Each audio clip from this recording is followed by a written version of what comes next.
Boa noite a todos, que a paz do Senhor Jesus esteja com todos vocês. Hoje eu vou continuar a leitura do capítulo 7 de Daniel, explicando aqui no capítulo 7, versículo 7, nós havíamos parado no quarto animal, que embora não tenha um nome em sua descrição, era terrível e espantoso e muito forte, com dentes de ferro, o mesmo metal que representava o Império Romano na estátua do sonho de Nabucodonosor. Como aquela estátua tinha 10 dedos, essa tinha 10 chifres, representando uma força imensa e descomunal. No capítulo 7, versículo 8, a mensagem nos sonhos de Daniel é clara. O reino de Deus prevalecerá sobre todo o reino da terra e jamais terá fim. Os estudiosos concordam que alguns elementos dessa parte da visão de Daniel referem-se à ascensão e governo do primeiro Império Romano, enquanto que os demais elementos referem-se a um futuro poder político. Por exemplo, parece claro que esse pequeno chifre refere-se a um governante mundial no futuro que será tão poderoso que trará grande sofrimento ao povo de Deus, chegando a desafiar o próprio Deus.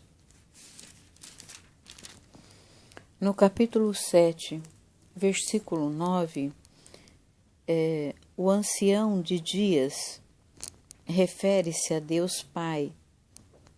Esse título define a existência eterna de Deus. Os reinos desse mundo serão julgados por Deus. No capítulo 7, versículo 13, o Filho do Homem é a descrição que Jesus mais adiante usa para si mesmo, mais do que ser um dos animais grandes mencionados. Leão.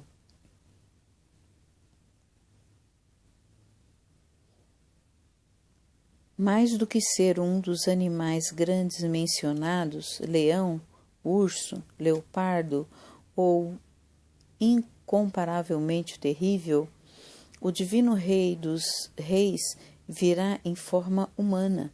Contudo, ele será a representação perfeita da humanidade. Esse é o Filho do Homem e o Filho de Deus, nosso Senhor Jesus Cristo. Todos os reinos o servirão.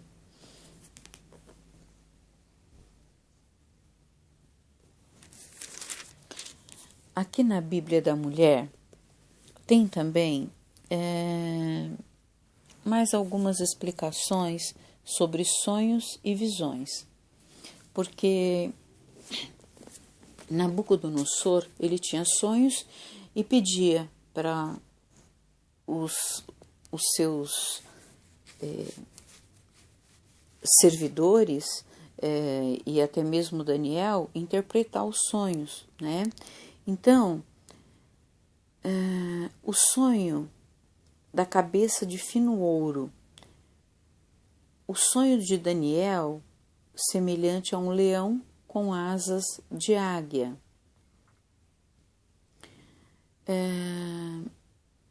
A visão de Daniel, o reino representado, que seria a Babilônia.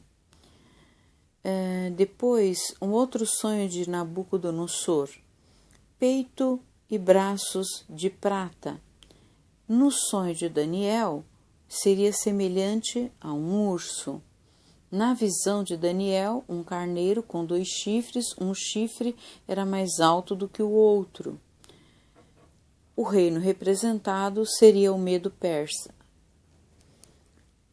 Outro sonho, o terceiro sonho de Nabucodonosor, ventre e quadris de bronze.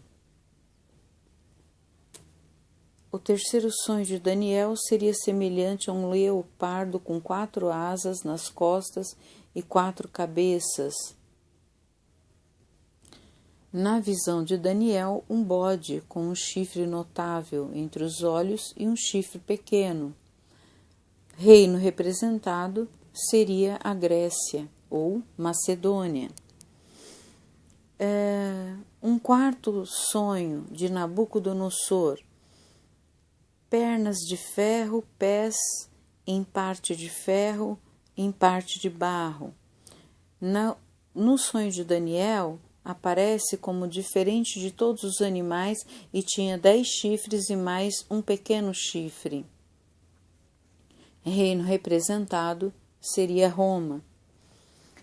A interpretação desses 4 sonhos: o sonho de Nabucodonosor, cabeça de fino ouro, peito de braços de prata, ventre e quadris de bronze, pernas de ferro, pés em parte de ferro, em parte de barro, seria a estátua representava sucessivos impérios mundiais que seriam derrotados. Enfim, o reino de Deus conquistaria esse reino. Os sonhos de Daniel, a interpretação seria que Roma derrotaria os gregos, mas finalmente o Altíssimo viria e receberia o reino com seus santos, né?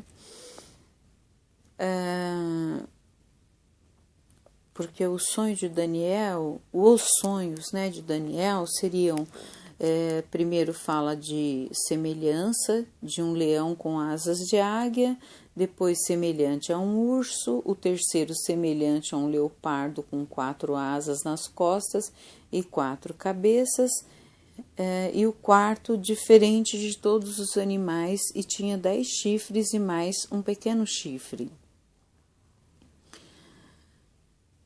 Na visão de Daniel,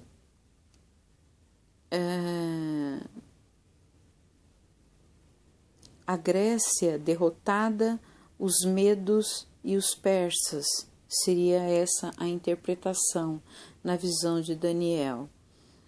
Quanto aos sonhos, seria um carneiro com 2 chifres, um chifre era mais alto do que o outro, um bode com um chifre notável entre os olhos e um chifre pequeno, e a Grécia derrotaria os medos e os persas.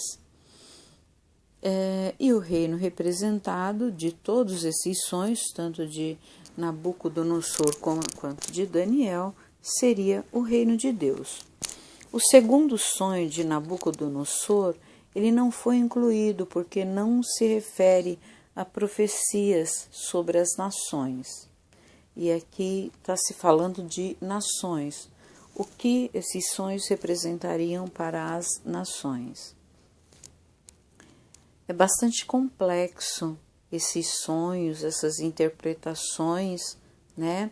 Mas quando nós lemos lá na frente em Apocalipse, na minha percepção, na minha visão, quando você lê em Apocalipse até o final, isso fica um pouco mais claro o que pode acontecer e que animais, que seres são esses, ok? Bom, queridos irmãos, na próxima leitura nós continuaremos a leitura de Daniel. Eu desejo a todos que quem conseguiu ouvir a leitura tenha conseguido entender, tanto quanto eu que fiz a leitura, e que todas essas leituras sejam boas e propícias para vocês, meus ouvintes. É que essas leituras, elas venham cada dia mais esclarecer as coisas para nós, porque eu, por exemplo, eu vou falar por mim, eu me sinto tão pequenininha perante tantas escrituras, tantos livros da Bíblia, né? Então eu me sinto pequena, me sinto uma criancinha engatinhando. E Deus fala com a gente, mas muitas vezes nós não entendemos. Ele fala em sonho, ele fala nos mostrando algumas coisas, nos dando sinais, só que nós somos tão ingênuos, tão crianças, que não conseguimos entender. Bom, fiquem com Deus, com o Divino Espírito Santo de Deus e com a paz de nosso Senhor Jesus Cristo. Até a nossa próxima leitura.